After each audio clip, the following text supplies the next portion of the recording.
En nombre del Padre, del Hijo y del Espíritu Santo. Amén. Queridos hermanos, continuamos nuestra meditación sobre la doctrina católica, apoyándonos en el Catecismo Mayor del Papa San Pío X. El Papa San Pío X publicó la fe de la Iglesia en forma de catecismo, llamado Catecismo Mayor del Papa San Pío X. En la pregunta 917 nos dice qué es la virtud de la templanza. Ustedes saben que hay las virtudes adquiridas, que uno adquiere. Por ejemplo, un deportista se fortalece, una persona hace tal o tal cosa, se fortalece. En lo natural puede ser fuerte y puede ser templado, puede ser imprudente, puede tener unas virtudes, otras no. Mientras que la persona bautizada que vive en gracia de Dios tiene unas virtudes infusas, además de las virtudes adquiridas, tiene 4 virtudes cardinales que son como el quicio de las demás virtudes, que se llaman prudencia, justicia, fortaleza y templanza. ¿Y qué es la templanza? La templanza es la virtud por la que refrenamos los deseos desordenados de los placeres sensibles y usamos con moderación de los bienes temporales, materiales. Entonces la templanza es la virtud por la que refrenamos los deseos desordenados de los placeres sensibles y usamos con moderación de los bienes temporales. Una virtud, habíamos dicho, que es una cualidad del alma que da inclinación, facilidad y prontitud para obrar el bien y evitar el mal, mientras que el vicio es hacer fácilmente el mal. Primero vamos a analizar de manera general esta virtud, después entramos en cosas más a fondo. Vamos a ver ahora la virtud de la templanza con las virtudes anexas en resumen, después vamos a profundizar. Entonces, la templanza, dijimos, es una virtud que nos induce a moderar los placeres e inclinaciones dentro de su justo límite, porque la naturaleza, después del pecado original, ya no domina el hombre, el alma no domina la naturaleza, más bien las pasiones son ciegas. Entonces hace falta moderar los placeres e inclinaciones dentro de su justo límite. El objeto propio de la templanza es moderar los placeres del gusto y del tacto. Por extensión, modera también todos los demás gustos e inclinaciones. Las partes integrantes de la templanza son la verecundia o temor del oprobio, que mueve el hombre a abstenerse de todo cuanto puede causarle oprobio, vergüenza, y la honestidad, que es el amor y respeto por el decoro. Estas son las partes integrantes, verecundia y honestidad. Especies o virtudes anexas hay 4 especies de templanza. La abstinencia, que regula el apetito de comer, apetito de comer.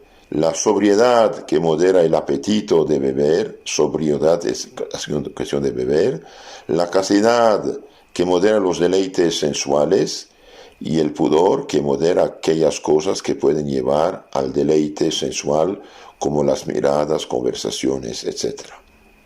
Esas son las 4 especies de templanza. Abstinencia regula el apetito de comer.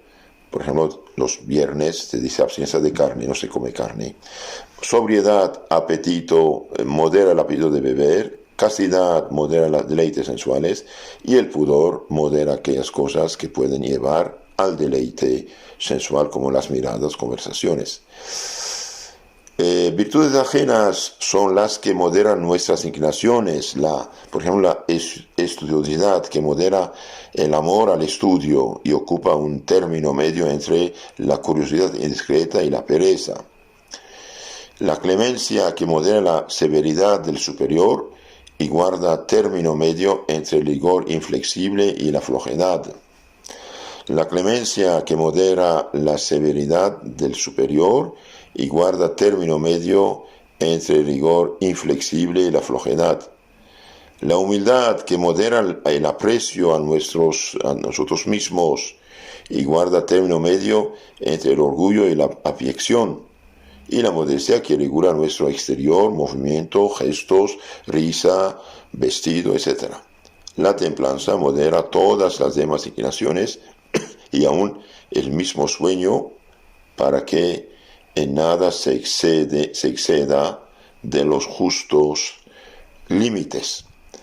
Entonces, esta templanza puede ser natural, adquirida, o puede ser la infusa junto con la gracia. Por ejemplo, un filósofo pagano que usa la razón, don de Dios, y bien dice, yo necesito 200 gramos de comida, ¿para qué comer 500? Entonces va a comer 200, es templanza natural, humana. Mientras que un cristiano, un San Francisco, un San Ignacio dice, yo necesito 200 gramos de comida, voy a comer 100. Esto se llama penitencia. Entonces, la templanza es la virtud que induce a moderar los placeres, inclinaciones dentro de su justo límite. Hay 4 especies de templanza: abstinencia, sobriedad, castidad, pudor. Y hay virtudes anejas que moderan nuestras inclinaciones: la estudiosidad, que modera el amor al estudio y ocupa un término medio entre la curiosidad, pasar su tiempo con curiosidad indiscreta, y la pereza. La clemencia, que modera la severidad del jefe, guarda término medio entre el rigor inflexible y la flojedad. La clemencia. La humildad, que modera el aprecio a nosotros mismos y guarda medio término entre el orgullo y la abyección. Y la modestia, que regula nuestro exterior, movimiento, gestos, risa y vestido. Ahora vamos a profundizar un poco más este tema. El padre Adolfo Tanqueray se escribe Tanqueray, Tanquerey, Compendio de Teología Ascética y Mística. Es un libro maravilloso que da toda la espiritualidad cristiana. Veamos un poco esto de una manera más espiritual. Si la fortaleza es necesaria para refrenar el temor, no lo es menos la templanza para moderar el apetito del placer, que tan fácilmente nos puede apartar de Dios, el apetito del placer. La templanza es una virtud moral, sobrenatural, infusa en el alma junto con la gracia en el bautismo o en el momento de una buena confesión después del pecado mortal. La templanza modera la inclinación al placer sensible, especialmente a los placeres del gusto y del tacto, y la contiene dentro de los límites de la honestidad.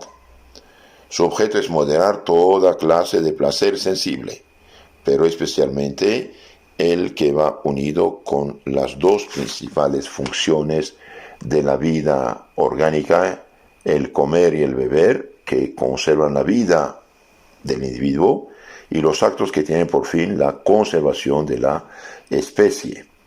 La templanza nos hace usar del placer para un fin honesto y sobrenatural, y por esta misma razón modera el uso según los dictados de la razón y de la fe.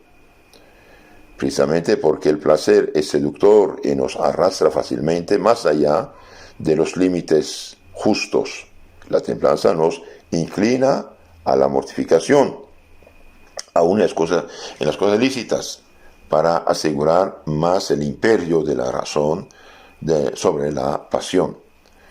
Con la ayuda de estos principios resolveremos las cuestiones menudas, como ya dijimos, lo suficiente sobre las reglas que se han de seguir para moderar el placer vinculado a la nutrición, no exagerar.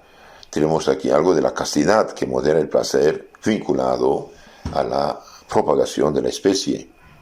Luego diremos de 2 virtudes que se refieren a la templanza: la humildad y la mansedumbre. Queridos hermanos, hoy nuestro mundo anda mal, anda loco, al punto que exigen derechos a lo que es crimen. Por ejemplo, el hecho de matar su hijo en seno materno, o buscan su placer, hay concepción de un hijo, quieren eliminarlo, y es un crimen. Quieren casar hombre con hombre, no tiene sentido. ¿Y por qué todo esto? Y bien, por la pérdida de la fe. Entonces ahora vamos a profundizar, dijimos, este tema acerca de la castidad. La castidad tiene por fin reprimir toda clase de desorden en los goces voluptuosos. Estos goces no tienen más que un fin, que es perpetuar el linaje humano, transmitiendo la vida por medio del uso legítimo del matrimonio. Fuera de eso, toda clase de voluptuosidad está prohibida. Entonces, Dios da la voluptuosidad, el gusto, el gozo, pero por un fin, comunicar la vida. Y todos los animales tienen eso. El hombre también lo tiene. Su fin es perpetuar el linaje humano, pero dentro del uso legítimo del matrimonio y no de una manera egoísta,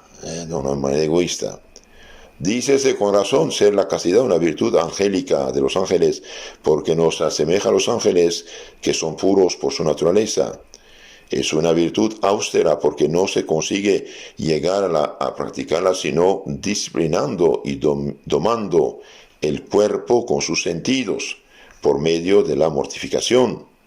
Es una virtud delicada a la que ofenden las más ligeras faltas voluntarias. Por lo mismo difícil, porque no se la puede guardar sino luchando con valor y constancia contra la más tiránica de las pasiones. Entonces el placer sensual es el más tiránico de las pasiones. Y si no hay freno de la fe, si no hay ayuda de los sacramentos, de la oración, de la lucha espiritual, el hombre que se entrega a esto ya no tiene posibilidad de libertarse. De ahí tantos crímenes, tantos adulterios, tantos pecados, y al punto que ahora llegamos, como dije, querer casar hombre con hombre dándolo como derecho. Bien, no tiene ningún derecho. ¿Por qué? Porque no es natural esto. Veamos ahora los grados. Tiene 3 grados la castidad. El primero consiste en evitar cuidadosamente el consentir todo pensamiento, imaginación, sensación u obra contraria a la dicha virtud de castidad. Entonces, evitar cuidadosamente el consentir todo pensamiento, imaginación, sensación u obra contraria a la dicha virtud. Ahora, el que mira sus películas, el que mira sus tonterías, el que mira sus telenovelas, el que mira sus series, el que mira como un radar en la calle Betor que cuide, ahí va a tener problemas. Entonces, primer grado, evitar cuidadosamente de consentir todo pensamiento. Por de ahí la importancia de alejarse de todo lo que puede provocar estas sensaciones, imaginaciones, etc. Segundo grado es rechazar inmediata e enérgicamente todo pensamiento, imagen o impresión que pudiera afear el brillo de la castidad. Y el tercero, que no se consigue sino tras largo trabajo en la práctica del amor de Dios, consiste en dominar de tal suerte los sentidos y el pensamiento que cuando hubiéramos de tratar por obligación de cuestiones referentes a la castidad, lo hagamos con tal sosiego y tranquilidad como si se tratara de cualquier otra materia. Por último, no sino por un privilegio especial se puede llegar a no tener movimientos alguno desordenado, como se cuenta de Santo Tomás después de su victoria en una ocasión muy crítica. La familia de Santo Tomás de Aquino no quería que fuera de monje, no quería. Entonces, cuando se fue de monje, su madre mandó a sus hermanos militares secuestrarlo y lo llevaron al castillo paterno, y ahí quedó casi un año como prisionero. Allí aprendió la vida de memoria, trabajó como un gigante, y un día su familia, por desgracia, contrató una prostituta muy mala, muy perversa, muy ataviada. Vino a presentarse para solicitar provocar Tomás de Aquino al pecado. Y él sí tuvo miedo, corrió a la chimenea, tomó la madera en fuego y fue sobre la mala mujer para rechazarla. Y la mujer tuvo miedo, se fue corriendo. Y él quedó dormido y ahí el ángel del Señor le dio el cinturón de la castidad. Entonces debemos evitar cuidadosamente el consentir todo pensamiento, imaginación, sensación u otra obra contraria a dicha virtud. Tenemos que mortificar nuestros ojos, nuestra imaginación. Por ejemplo, si unos malos amigos te mandan lo que no debe a tu Facebook o a tu celular, y bien, córtalos, eliminarlos de tu grupo y bloquear su número y se acabó. En la calle mortificar sus ojos, no ser un radar, mira todo lo que uno ve.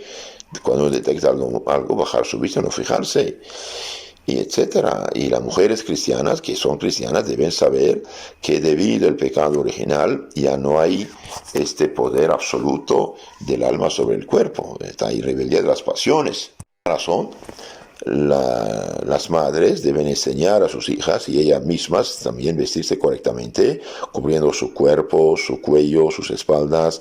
Cuando está sentada debe tener las rodillas cubiertas y no nada de esos pantalones de jeans bien apretados, sensual o licra que pone todo en evidencia. Esto deben practicarlo y también enseñarlo a sus hijos e hijas desde chiquitos. ¿Cuáles son las especies de castidad? Hay dos especies de castidad: la conyugal, a la que están obligados los casados legítimamente, y la continencia, que corresponde a los que no están casados. Después que digamos brevemente la primera, insistiremos sobre la segunda, especialmente en lo que atañe a los que están sujetos al celibato religioso o eclesiástico. La castidad conyugal. Los esposos cristianos han de tener siempre presente que, según la doctrina de San Pablo, el matrimonio cristiano es símbolo de la unión que existe entre Cristo y su iglesia. Maridos, amen a vuestras esposas como Cristo amó a la iglesia y se entregó por ella para santificarla, dice en la Biblia San Pablo. Efesios 5:25. Todos han de amarse, pues, respetarse, santificarse mutuamente. El primer efecto de ese amor es la unión insoluble de corazones y, por consiguiente, la inviolable fidelidad del uno al otro. Inviolable fidelidad. El adulterio es pecado gravísimo que Dios juzgará a los adúlteros, dice San Pablo. Tiene que tener fidelidad mutua. Trataremos aquí las frases de San Francisco de Sales que compendían su pensamiento sobre esta materia. Conservad pues, esposos, un tierno, constante y cordial amor a vuestras esposas.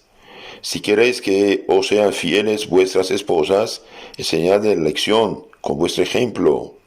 ¿Con qué cara queréis, decía San Gregorio Nacianceno, pedir honestidad a vuestras mujeres, viviendo en deshonestidad vosotros mismos? Mas vuestras mujeres, cuya honra está insepulablemente unida con la pureza y la honestidad, conservad celosamente vuestra gloria y no permitáis que disolución alguna, sea la que fuere, amancille la blancura de vuestra reputación. Entonces una mujer debe guardar su honor de una manera celosa, su gloria y su honor. Temed cualquier invasión, por pequeña que sea. Nunca permitáis que os anden alrededor los galanteos. Tened por sospechoso a cualquiera que entre alabando vuestra belleza y vuestra gracia.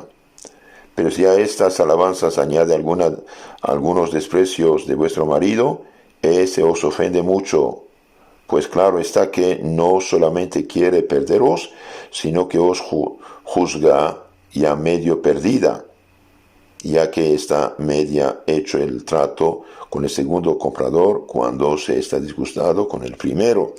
Dice San Francisco de Sales. Pues, hermanos, una mujer cristiana debe evitar todas las series, todas las películas, todas las telenovelas, todas estas cosas, y el Facebook y los grupos, y sobre todo cuando hay mensajes malos o imágenes malas o sugerencias o bromas de mal gusto. No, eso es gravísimo. Una mujer cristiana casada por la iglesia no debe tener amistad así con hombres que sabemos que tienen otra intención, ¿no? Hay cosa que más asegura la mutua fidelidad que el ejercicio de la verdadera devoción, en especial el rezo común. Entonces, si quieren que su matrimonio funcione, recen en común. Por eso las mujeres han de desear que sus maridos estén confiados con el azúcar de la devoción, porque el hombre sin devoción es un animal severo, áspero y duro, y los maridos también han de desear que sus mujeres sean devotas, porque la mujer sin devoción es sumamente frágil y está expuesta a descaecer o manciar su virtud.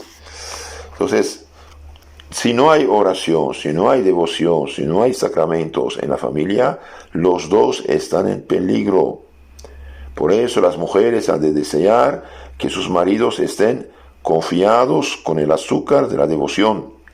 Porque el hombre sin devoción, sin oración, sin sacramentos, es un animal severo, áspero y duro, y también egoísta. Los maridos también han de desear que sus mujeres sean devotas, porque la mujer sin devoción, sin oración, sin sacramentos, sin rosario, sin iglesia, bien es frágil y está expuesta. Por lo demás, han de tener tanta descondescendencia uno con otro que jamás se enfaden los dos a un mismo tiempo, para que nunca haya disensión ni disputa. Si uno está enfadado, enojado, el otro debe callarse. Si uno de los dos se encoleriza, permanezca el otro tranquilo, para que se firme la paz o lo más pronto posible. Entonces, queridos hermanos, cuidado, donde no hay vida cristiana no funciona. Donde no hay vida cristiana hay problemas. Ese es el problema. Hoy muchas familias, por desgracia, ni están casadas por la iglesia. Claro que hay problemas. ¿Por qué? Porque viven en pecado. No tienen la gracia, no tienen las virtudes infusas, no tienen la templanza y por lo tanto ni siquiera la castidad. No es posible. Sin la gracia no es posible en este mundo vivir siempre en lo correcto. La gracia es necesaria. Esas son ideas, consejos de San Francisco de Sales. Ahora veamos el deber conyugal. Los esposos respetarán la santidad del lecho conyugal con la pureza de su intención y la honestidad de su trato. Su intención habrá de ser la del joven Tobías cuando se desposó con Sara. Bien sabes tú, Señor, que no tomo a mi esposa, a esta muchacha por esposa, para satisfacer mi pasión, sino solo porque deseo dejar en pos de mí hijos que bendigan tu nombre por los siglos de los siglos. Bien, Tobías 7:9. ¿Cuál es la intención de Tobías? Bien, no satisfacer la pasión. De hecho, 7 hombres murieron antes que Tobías, que tomaban por esposa esta Sara. Dios permitió que el demonio los matara porque ellos tenían solamente deseo de pasión animal y no deseo de hacer la obra de Dios en su matrimonio. Entonces aquí Tobías dice: piensa el Señor que yo tomo a esta mujer por esposa no para satisfacer mi pasión, sino para dejar criaturas en el mundo y que digan su nombre. Este debe ser verdaderamente el fin primordial del matrimonio cristiano: tener hijos para educarlos en el temor y amor de Dios y formarlos en la piedad y en las virtudes cristianas para que sean después ciudadanos del cielo. El fin secundario ha de ser el de ayudarse a sobrellevar las penalidades de la vida y vencer las pasiones sometidas al gusto, sometido el gusto al deber. Entonces el primer fin del matrimonio es la procreación, la educación de los hijos. Y el segundo fin, que bien es la ayuda mutua para sobrellevar las penalidades de la vida y vencer las pasiones, sometiendo el gusto al deber. Cumplirán pues fiel y sinceramente el deber conyugal. Todo lo que sirve para la transmisión de la vida es no solamente lícito, sino laudable. Y todo lo que sirve para la transmisión de la vida es no solamente lícito, sino laudable. Pero cualquier acto que voluntariamente se opusiere a este fin primero será pecado grave, porque va contra el fin primordial del matrimonio. Tendrán muy en cuenta el consejo de San Pablo: no queráis defraudaros el derecho recíproco, a no ser por algún tiempo de común acuerdo para dedicarse a la oración, y volver después cohabitar, no sea que Satanás os tiente por vuestra incontinencia. 1 Corintios 7:5. Ha de guardarse moderación el uso del matrimonio, lo mismo que el comer. Aún hay cosas en las que la higiene y la convivencia exigen que se observe por un tiempo la continencia. Esto no se consigue sino cuando se tiene el hábito de subordinar el deleite al deber y de procurarse, con la recepción frecuente de los sacramentos, un remedio contra los deseos violentos de la concupiscencia. Pero también siempre presente que no es una cosa imposible, y que por medio de la oración se consigue siempre la gracia que sea de menester para practicar las más austeras virtudes. Ahora, queridos hermanos, veamos un poco lo que dice el magisterio de la Iglesia, mediante el Papa Pío XI en su encíclica sobre el matrimonio cristiano, Casti Connubii. Casti Connubii es una encíclica fundamental sobre el matrimonio cristiano. Y ustedes saben que no es necesario que cada papa haga una encíclica sobre todos los temas. Es imposible. Una vez que un papa escribió la doctrina de la Iglesia claramente publicado, bien, es doctrina de la Iglesia. Entonces, el Papa Pío XI, en Casti Connubii sobre el matrimonio cristiano, párrafo 57 de la edición de la BAC que tengo en mi mano, dice: puesto que algunos, apartándose manifiestamente de la doctrina cristiana, enseñada ya desde el principio y sin interrupción en el tiempo, han pretendido recientemente que debía implantarse solemnemente una doctrina distinta sobre este modo de obrar la Iglesia Católica, a quien Dios mismo ha confiado la enseñanza y defensa de la integridad y honestidad de las costumbres. En medio de esta ruina de las mismas, para conservar inmune de esta torpe lacra la castidad de la alianza conyugal, como signo de su divina misión, eleva su voz a través de nuestra palabra y promulga de nuevo que todo uso del matrimonio, aquí el Papa habla ex cátedra, habla con su carisma de infalibilidad, como portavoz del cielo. La Iglesia Católica eleva una vez más a través de nuestra palabra y promulga de nuevo que todo uso del matrimonio, en cuyo ejercicio el acto quede privado por industria de los hombres de su fuerza natural de procrear vida, infringe la ley de Dios y de la naturaleza, y quienes tal hicieren contraen la mancha de un grave delito, de un grave pecado. Entonces dice el Papa, hay gente que perdieron la fe, quieren cambiar todo y hacer todo según su gusto y capricho. Bien, para proteger la familia de esta lacra, dice el Papa, la Iglesia Católica, a quien Dios confió su evangelio, bien, para proteger el matrimonio cristiano, la Iglesia eleva su voz y promulga que todo acto en el matrimonio, todo acto que quede privado por industria de los hombres de su fuerza natural procreativa, infringe la ley de Dios de naturaleza, y quienes tal hicieren contraen la mancha de un grave delito, de un grave pecado. Entonces, queridos hermanos, hoy hay mucha ignorancia, por desgracia, mucha ignorancia en esta materia, y muchas personas caen, por desgracia, en el pecado. ¿Qué es ¿qué es hacer el acto conyugal, privarlo por industria de los hombres de su fuerza natural de procrear vida? ¿Qué significa esto?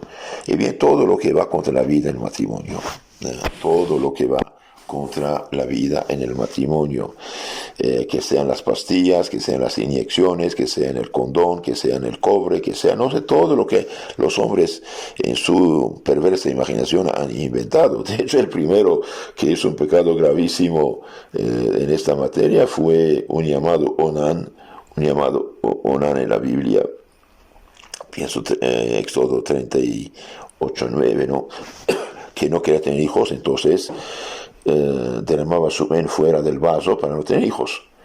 Entonces, todos los que usan cualquier método que sea para no tener hijos deliberadamente, infringen la ley de Dios y de la naturaleza, de hecho, y contraen un grave delito. Esto nadie puede cambiarlo, ni papa, ni sacerdote, ni confesor, nada. Mire lo que dice el Papa en este mismo encíclica, párrafo 58.